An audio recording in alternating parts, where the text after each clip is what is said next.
14.2 example consider कीजिए। इसमें आपके पास डाटा दिया हुआ है एक्स और वाई का। एक्स वैल्यूज़ दी हुई हैं 0, 1, 2, 3, 4 और वाई आई वैल्यूज़ दी हुई हैं 1, 1.8, 3.3, 4.5 और 6.3। पार्ट्स इसके देखिए 4 पार्ट हैं। Determine the least square line taking X as independent, यानी आपने यहाँ पर Y on X line find out करनी है और फिर उसके बाद आपकी मर्ज़ी है कि आप उसको फार्मूले से फाइंड आउट करती हैं या नॉर्मल इक्वेशन से फाइंड आउट करती हैं। फिर उसके बाद है कि इसकी एस्टिमेटेड वैल्यू आपने निकालनी है summation Y is equal to summation Y cap के बराबर और summation E I is equal to 0। C part में आप कैलकुलेट करेंगी स्केयर ऑफ रेजिडुअल्स यानी समीशन ई आई स्केयर और फिर वेरीफाई करेंगी कि ये वैल्यू इसके बराबर आती है कि नहीं आती है। अब बारी बारी हम ये सारे काम करते हैं। पहले पार्ट में आपने क्या लगाना है, आपने लीस्ट स्क्वायर लाइन निकालनी है, y is equal to a plus B X निकालना है। अब सबसे पहले x और y के आपने कॉलम बना लिए, फिर एक्स वाई का कॉलम बना लिया और एक्स स्क्वायर का कॉलम बना लिया और इनको सम अप कर लिया सबको। ये आपके समीशंस आ गए।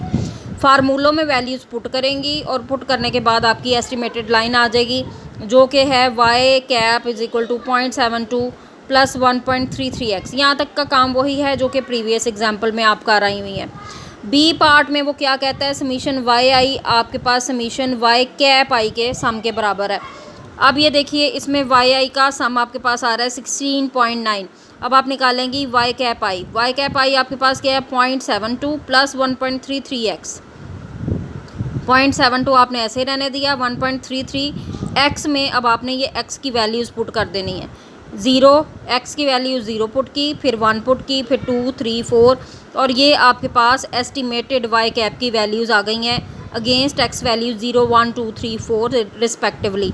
जब आपने इसको सम अप किया तो इसका आंसर क्या आ रहा है 16.90। आप खुद देखेंगी कि दोनों सम्स बराबर आ गए, लिहाजा समीशन y का सम भी 16.9 है और समीशन y कैप आई का सम भी 16.9 है।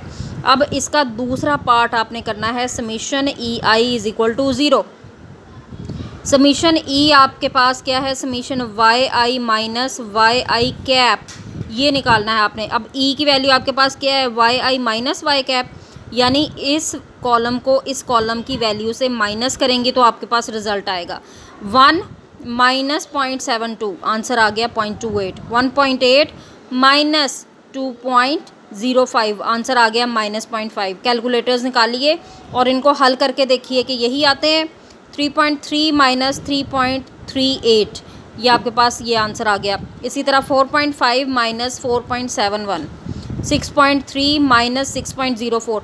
अब ये जब आपने वैल्यूज़ निकाली तो ये आपके पास सारी आ गई। अब जब आप इसको ऐड अप करेंगे आपको पता है कुछ वैल्यू माइनस में आ रही हैं कुछ प्लस में, इसका सम किसके बराबर आएगा 0 के बराबर। लिहाजा आपका सी पार्ट भी प्रूव हो जाता है कि समीशन ई आपके पास 0 के बराबर आता है। उसके बाद का पार्ट देखिए। अब देखिए उसके बाद वाला पार्ट आपके पास है कि the sum of square of residuals is आपके पास summation E i square is equal to आपने निकालना है। वो वैल्यू आपको पता है कि कैसे निकलेगी। ये जो आपने ई आई निकाला है ना, इन्हीं वैल्यूज़ को आपने स्क्वायर करना है और उसका सम निकाल लेना है। वो आपके पास आ रहा है 0.2590। 0.28 को स्क्वायर करेंगी, माइनस 0.25 को स्क्वायर करेंगी, माइनस 0.08 को स्क्वायर करेंगी और इसी तरह से इन सब को जब स्क्वायर कर लेंगी तो इसको सम अप करेंगे, आपके पास आंसर आ जाएगा 0.2590। अब आपने वाई आई स्क्वायर निकालना है। ये वाई आई है ना, इसका स्क्वायर ले लेना है। 1 का स्क्वायर 1, 1.8 का स्क्वायर 3.24, 3.3 का स्क्वायर 10.989, 4.5 का स्क्वायर 20.25, 6.3 का स्क्वायर 39.69। सम अप किया आपके पास आ गया 75.05। अब आपको पता है कि समीशन ई आई स्क्वायर किसके बराबर होता है, summation y i square minus a summation y minus b summation x y. आप इसमें वैल्यू पुट करेंगी तो आपके पास रिज़ल्ट सेम आएंगे। ये देखिए आपके पास समीशन ई आई का आंसर क्या आ रहा है 0.259। आप इन वैल्यूज़ को भी पुट कीजिए, summation y i square a summation y b summation x y. जब आप करेंगे आपका आंसर सेम आएगा। इसका मतलब ये है कि समीशन ई आई इसके बराबर होता है। गर्ल्स, ये आपके आज के लेक्चर्स हैं, इनको एग्जाम्पल्स को तवज्जो से कीजिए, नॉर्मल इक्वेशन के तरीके से भी और दूसरे तरीके से भी, और इससे रेलेवेंट जितने एक्सरसाइज के क्वेश्चंस हैं वो आप करिए। 3 का A कर लीजिए, B कर लीजिए, 4 कर लीजिए, ठीक है। ये आप लोग क्वेश्चन नंबर 7 तक आप लोग अटैम्प्ट कर लीजिए, बाकी फिर मैं आपको कल दे दूँगी, ठीक है। अब इन सवालों में किसी किस्म का अगर कोई मसला है तो आप ग्रुप में पूछ सकती हैं। बहुत शुक्रिया।